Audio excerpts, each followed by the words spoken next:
Hello and welcome. So today we are going to learn the second half of blood banking and immunohematology, that is TTI, which is transfusion transmissible infection and transfusion reaction, and also autologous transfusion. So blood transfusion is a life-saving intervention that has essential role in patient management, and there are certain systems which are established to ensure that all the donated blood is screened for TTI, which is a core component of every national blood program. So in 1991, WHO along with League of Red Cross published consensus statement on screening of blood donation for infectious diseases. And since then, there have been major developments in which there are identification of new infectious agents and significant improvements in the detection of markers of infection in donated blood is seen. There are certain limitations of these screening programs. Okay. So first and foremost is it cannot guarantee the absolute freedom from infection risk. Okay, it cannot guarantee absolute safety. Also, in addition, each country has to address specific issues regarding the incidence and prevalence of bloodborne infection in that specific country, the structure and level of development of blood transfusion services, all the resources which are available in that country, and certain special transfusion requirements. So, what are transfusion transferable infection? So they are the microbial agents of importance to blood transfusion that are transmissible by blood and can cause morbidity and mortality in recipients. There are certain characteristics of this transfusion transmissible agent. So in order to be transmissible by blood, the infectious agent need to be present in the blood for a long period, sometimes in very high titers. It has to be stable in blood stored at 4 degree or lower because normally the blood is stored at 2 to 6 degrees. It has long incubation period before the appearance of clinical signs, and there is a certain asymptomatic phase or only mild symptoms in the blood donor. Hence, they are not identifiable during the blood donor selection process. So, as large volumes of blood or components are given to the patients during transfusion therapy, even a blood unit with a low viral load can cause infection in the recipient. Okay. And the main important thing is various markers of infection appear at different times after infection. So each TTI has one or more window period. Okay. Direct TTI ma window period હોય, ranging from a few days to months, depending on the infectious agent. Also, it depends on the screening marker which is used in the screening technology which is employed. So, important factor is the screening marker used and screening technology employed. If we are using a very recent technology, we can detect the infection earlier. Okay, previously when the screening technology were not that good, so the window period was used. The infections were detected at a very later stage.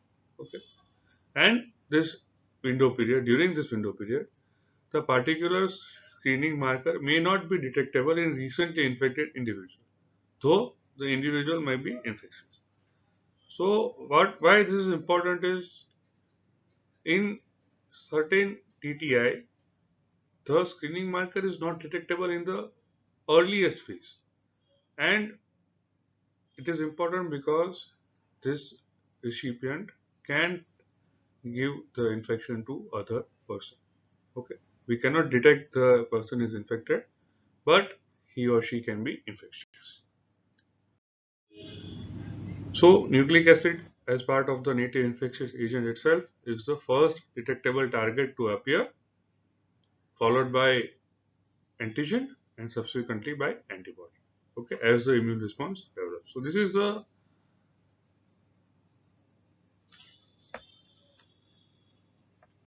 the sequence in which the various detectable things appear of the specific infectious agent. So first and foremost, the nucleic acid will be there. then the antigen will be there and subsequently antibody as the immune response develops.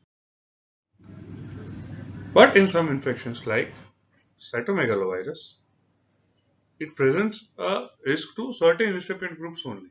Okay? Cytomegalovirus is giving disease to each and every recipient, but it is a risk to only a certain recipient group, which are most commonly pregnant females.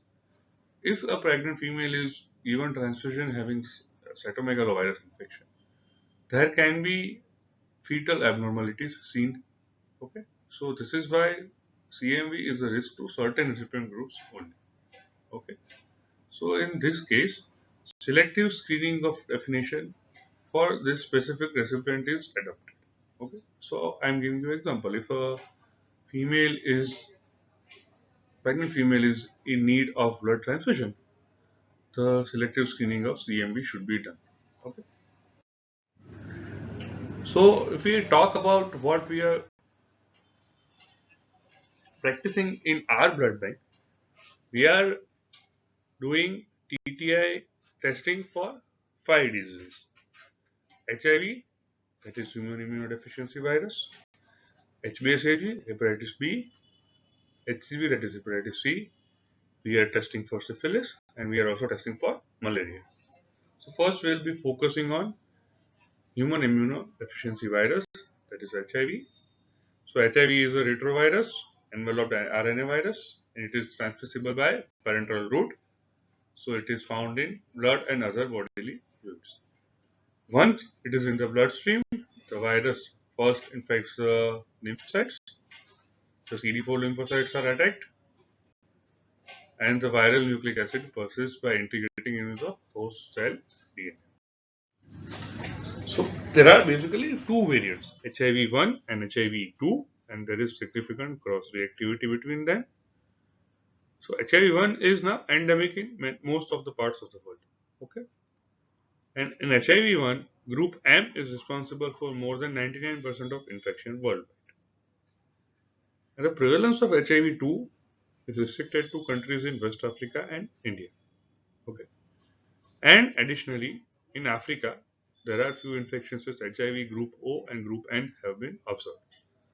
So what important is, there are basically two distinct types, HIV-1 and 2. HIV-1 is endemic. Group M of HIV-1 is responsible for 99% of infections, and HIV-2 is restricted to West Africa and India. So HIV can be present in bloodstream in very high concentrations. Okay, and it is also stable at temperature at which blood and individual blood component are stored. So this both criteria are satisfying of TTI. That's why the HIV infection is the foremost important infection of TTI.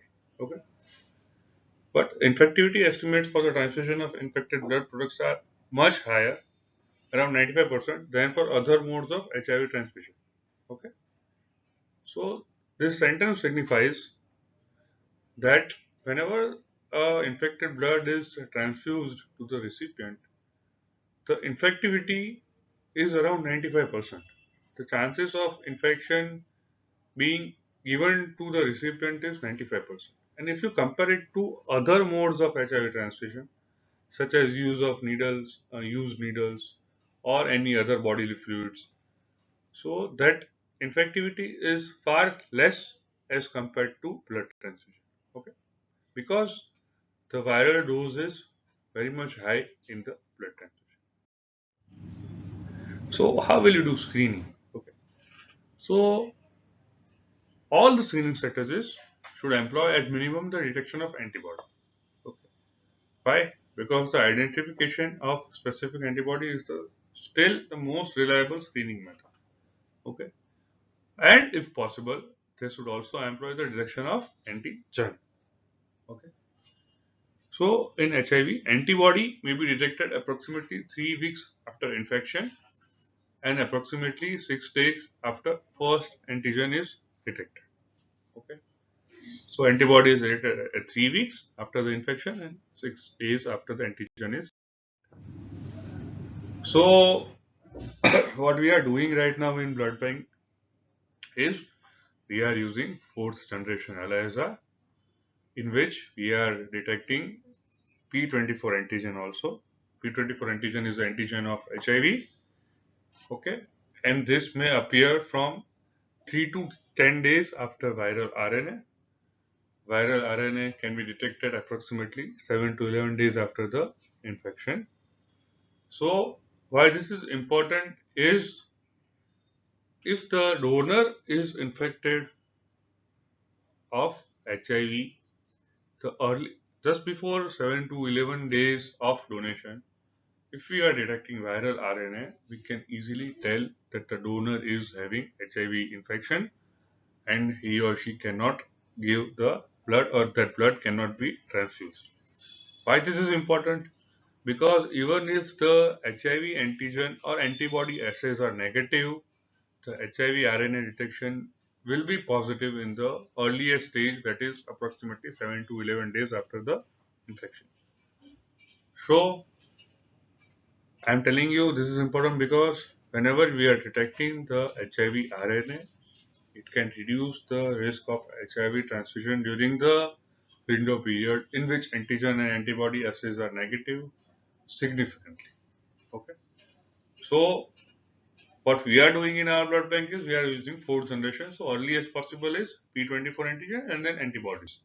But in certain major blood banks, there are nucleic acid amplification tests that are employed which will be detecting viral RNA. Okay. So, nucleic acid amplification test is the best test used for screening, but because of its costlier nature and less feasibility, it requires properly trained person to handle the instruments and all. That's why we are not employing it in our blood bank, but it is used in major blood banks. Okay, you just remember the name, that is nucleic acid amplification test, NAAT testing. Coming to hepatitis B virus. Hepatitis B is a member of hepatinovirus group and it is enveloped DNA. HIV was enveloped RNA, this is enveloped DNA. HPV is again transmissible by parenteral route and may be found in blood and other bodily fluids. In bloodstream, the virus travels to the liver, which replicates in hepatocytes. If you compare it to HIV, the virus will be infecting lymphocytes, HBV will be infecting hepatocytes. And HBV is endemic globally and hyperendemic in certain parts of the slide. That chronically infected individual may not be having viral DNA present.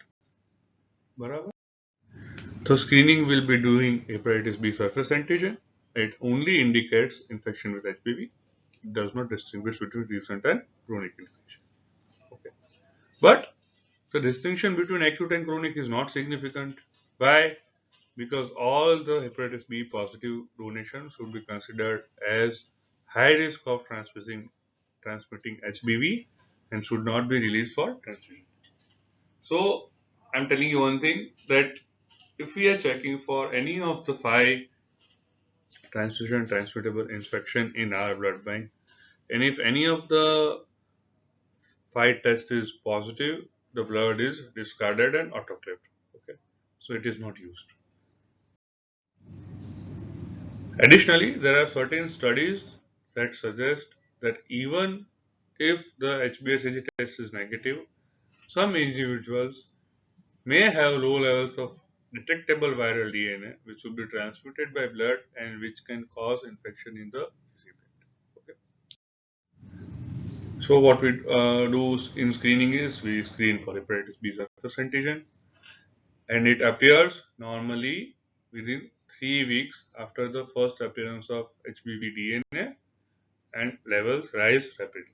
So as I told you in the slide, the sequence is first, that is nucleic acid, then antigen, and then antibody.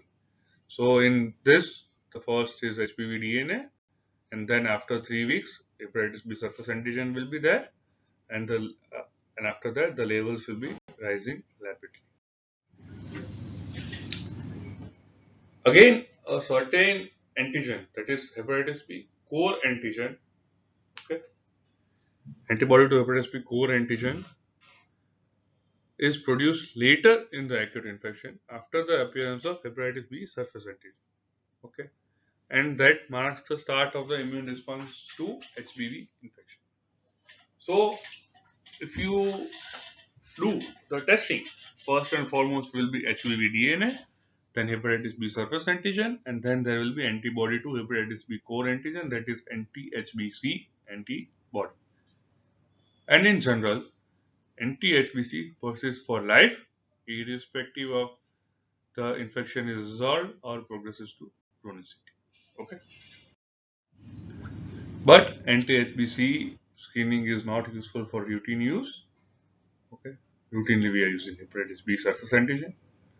In general, the level of hepatitis B surface antigen of 100 milli international units per ml is usually accepted as minimal protective level in the donation which are HBCG negative, and if the anti-HBC are reactive, that is anti-hepatitis B core antigen antibody is reactive, it is considered as safe and acceptable for release for clinical or manufacturing use.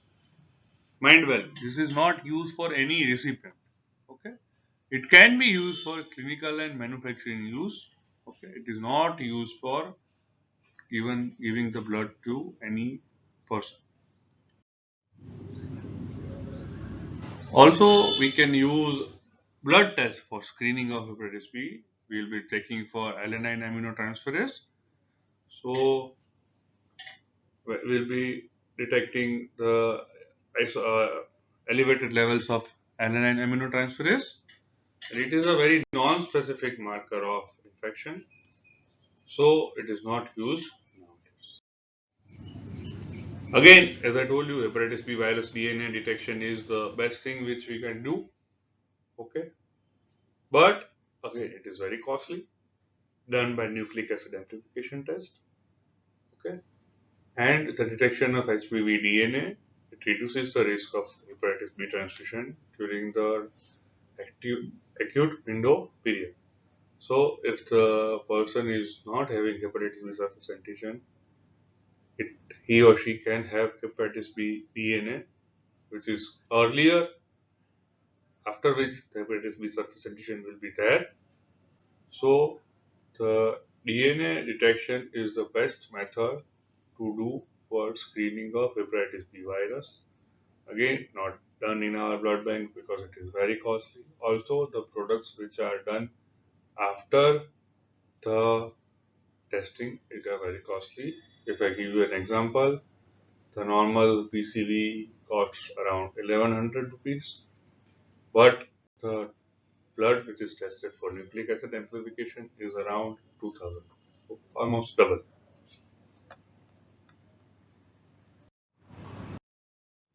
Coming to third agent, that is hepatitis C virus. Hepatitis C virus is a member of the flavivirus group. It is an enveloped RNA, same as HIV. It is transmissible by parenteral route, may be found in blood and bodily fluids. Once in the bloodstream, as compared to hepatitis B, it also goes to liver, in which it replicates in hepatocytes, and it results in similar picture that is seen in HBV infection. So HCV is endemic in many parts of the world. Transmissibility, again, it is present in the bloodstream. In recently infected individuals, virus is normally present, and in chronically infected individuals, around 70% are viremic. It means that 70% of chronically infected people do have hepatitis C virus in their blood. Okay, and all the hepatitis C virus antigen antibody reactive donations should be considered as high risk of transmission of HCV. As I told you, any of the positive, any of the 5 tests which comes positive, we are discarding the blood. We are not using it for transfusion. So screening. So HCV antibody is detectable approximately 30 to 60 days after infection. The viral antigen, it appears normally between 0 to 20 days after viral RNA first appears. An antibody is generated and can be detected between 10 to 40 days after the antigen is first detected. Okay. So first and foremost, viral RNA will be there. Then after that, up to 0 to 20 days, viral antigen will be there. And after that, 30 to 60 days, HCV antibody can be detected. And viral RNA is normally detectable within a few weeks of infection. Okay. So as I told you that the screening should be ideally done by hepatitis C virus RNA, but what we are doing is we are testing for antigen and an antibody. The detection of HCV RNA may reduce the risk of HCV transfusion. So when the results are antigen antibody assays are negative, but HCV RNA is positive, that is very helpful. Okay. Coming to syphilis. Syphilis is caused by Treponema pallidum. This is an infectious agent. Treponema pallidum may be found in the bloodstream. Okay, the levels are variable, but even in acute primary syphilis, bacteremia is short-lived. In addition to that, the treponemas are relatively fragile. They are very heat sensitive. So the storage below 20 degrees of 72 hours, it will be causing irreparable damage to organism. So that is, it is no longer infectious. But the clearly potentially infectious blood infected with syphilis, if it is stored below 20 degrees, the chances of infection via transfusion of the blood and blood components is very low, but we are not taking any risk in the blood bank. That's why it is discarded.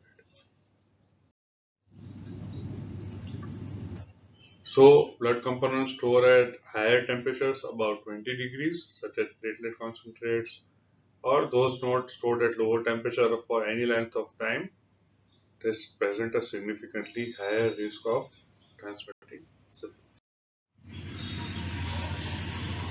So, although the risk of transmission of syphilis is variable, the screening test, nonetheless, it is considered essential. Why? Because not all the blood components are stored below 20 degrees. Some of them are stored more than 20 degrees. Or, as I told you, that if we need to store it for 72 hours below 20 degrees. So, if the blood products are not stored below 20 degrees for sufficient amount of time, the organism won't be killed, and the blood can be highly infectious to the recipient.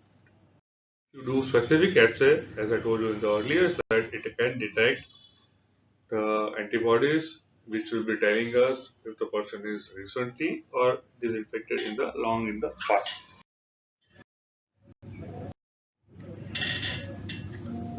So,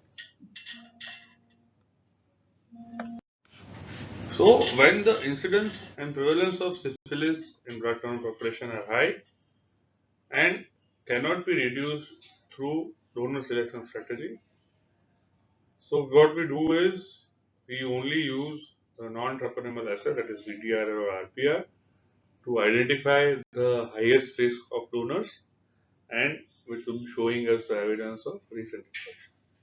So if I explain this slide to you, if I tell you that if we are studying a certain population in which the incidence and prevalence of syphilis is very, very high. Okay.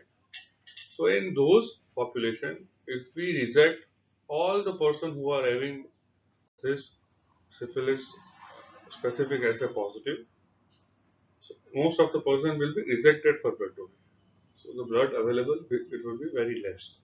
So in these cases, we only use non-treponemal assay, that is VTR or RPR, to identify the highest risk donors in which the evidence of recent infection is there.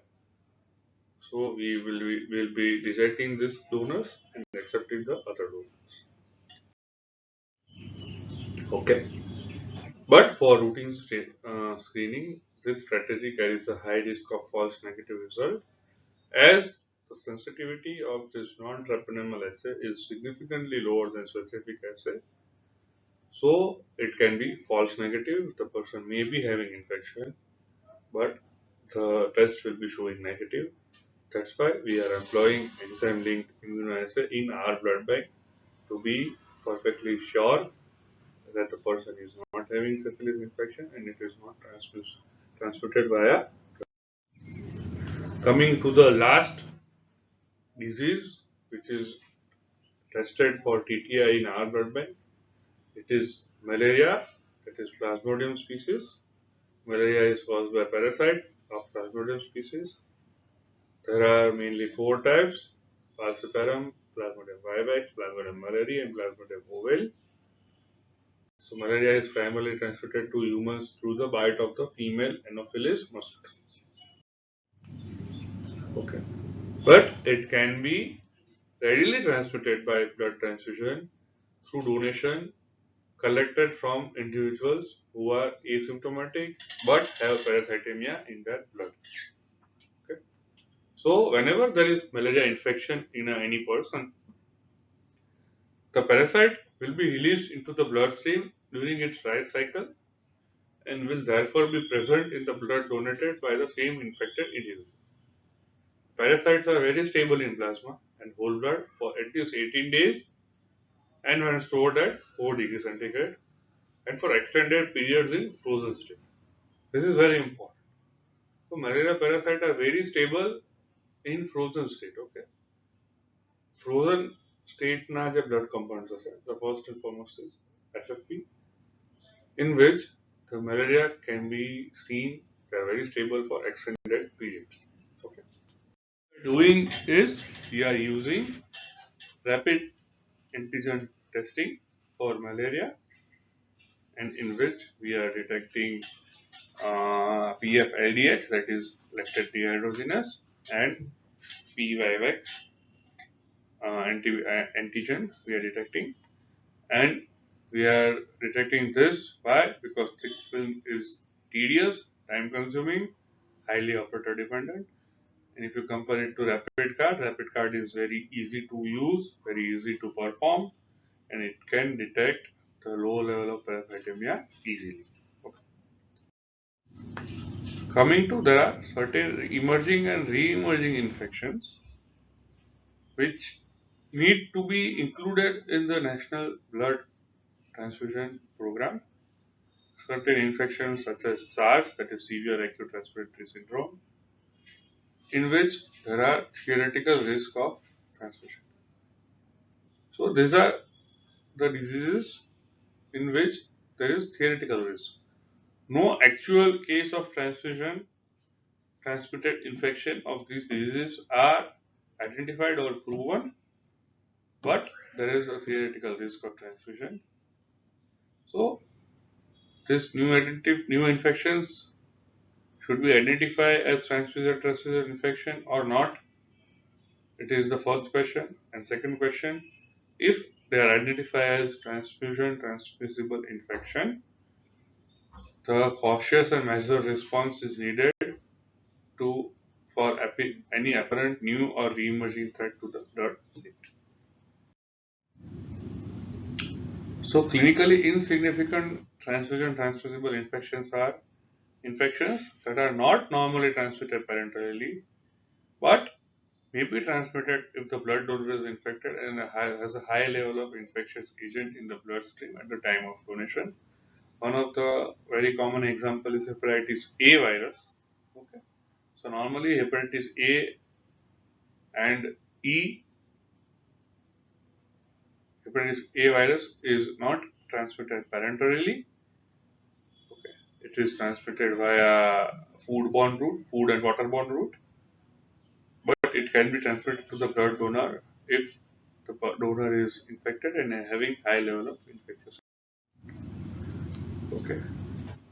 Other clinically insignificant infection is in which in theory it can be transmitted, but which are transmitted only very rarely at a significantly lower level than the prevalence or incidence of the infection in the population. For example, is parvovirus B19 infection. which is in theory it can be transmitted via blood, but if it is transmitted via the infected blood, the level is very low, significantly low than the prevalence or incidence of the infection in the population. Again, the other clinically insignificant TTI is infection that may be transmitted more frequently, but do not give rise to any clinical diseases in the recipient. The example is TT virus, tetanus.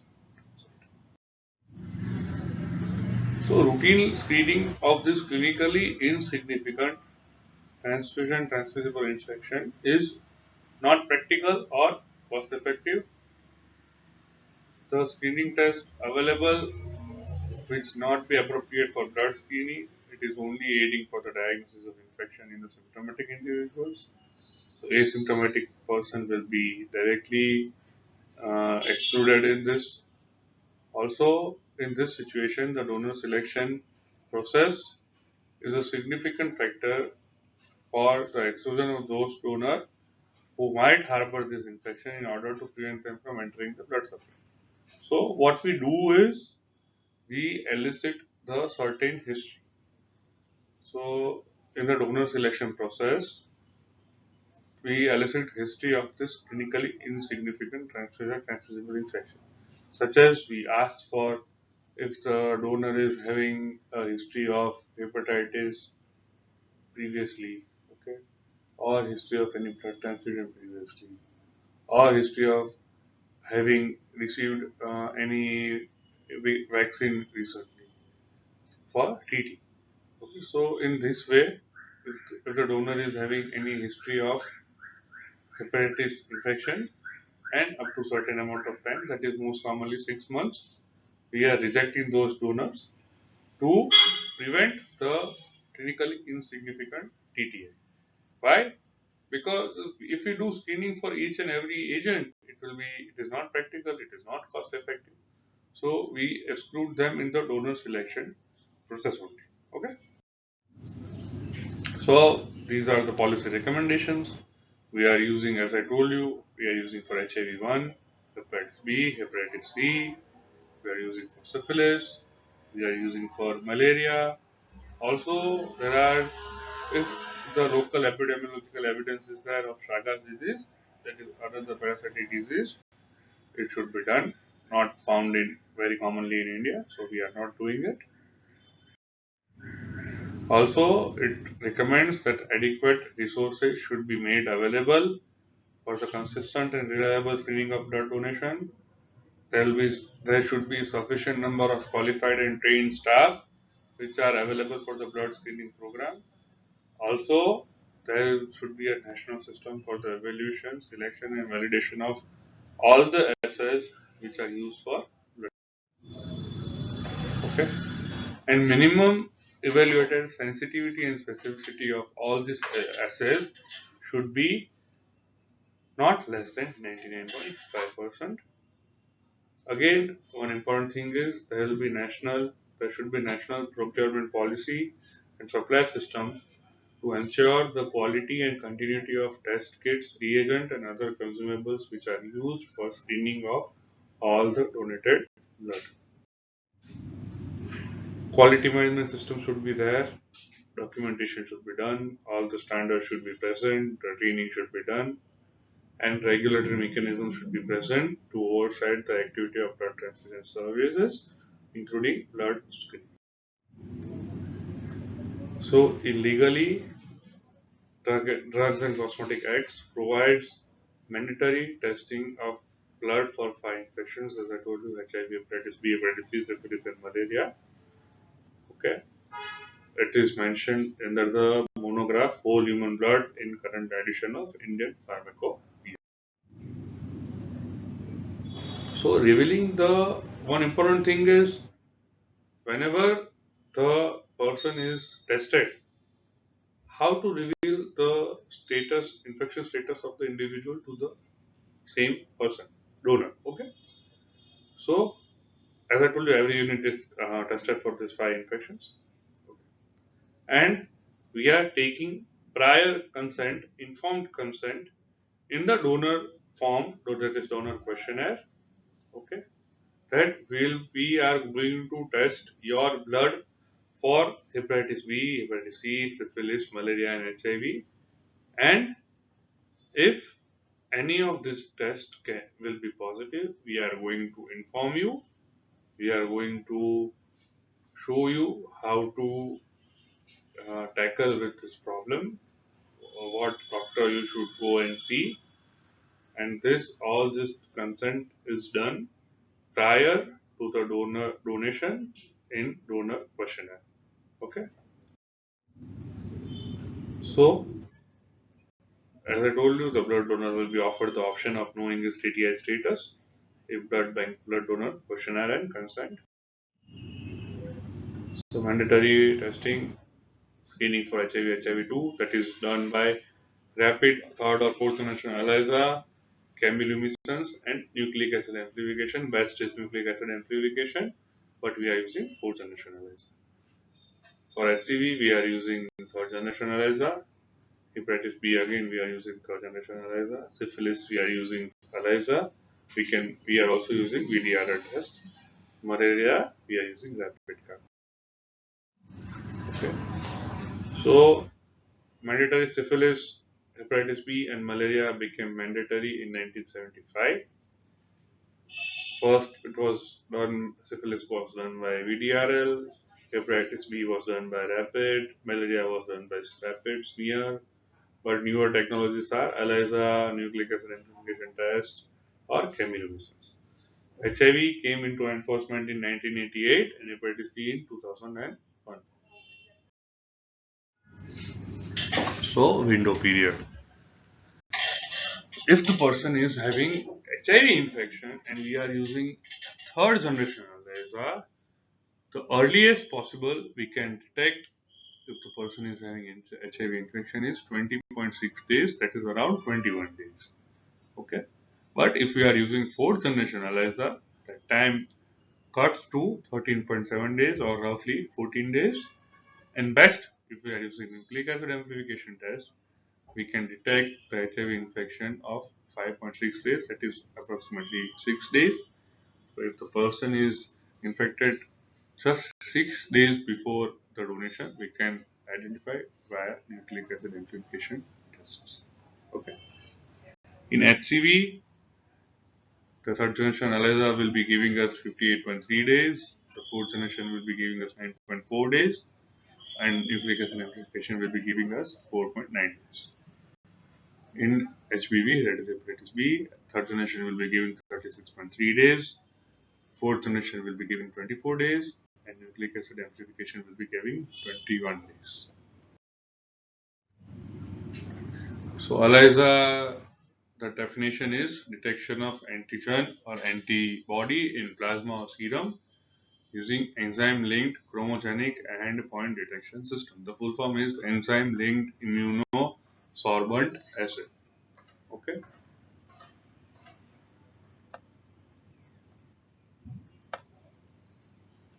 This is the full form. Enzyme-linked immunosorbent assay. Don't worry, you are going to learn it in microbiology, so you don't need to worry. Okay. So there are certain types of ELISA: indirect, competitive, sandwich, capture, but all this you are going to learn in micro. So this is a photo of ELISA plate. This is the ideal ELISA plate, that is 96 fells, in which there are 12 columns and 8 rows. Okay.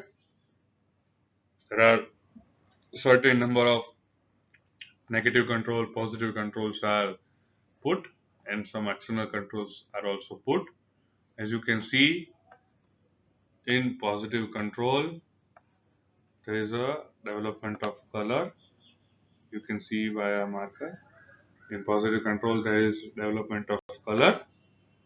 So, whenever we are testing for any of the donor samples, and if the sample is giving this positivity, we can tell that the sample might be positive. Rapid test, again, not significant, should not be done, but this is a type of rapid test, positive, negative, not important. Yeah, malaria card, why it is important? Because we are routinely using it. If we can see in this negative test, the only this is C is control band, T is test band. Only C is having a band, T is not having band. That means control is okay, test is negative, so the test will be negative.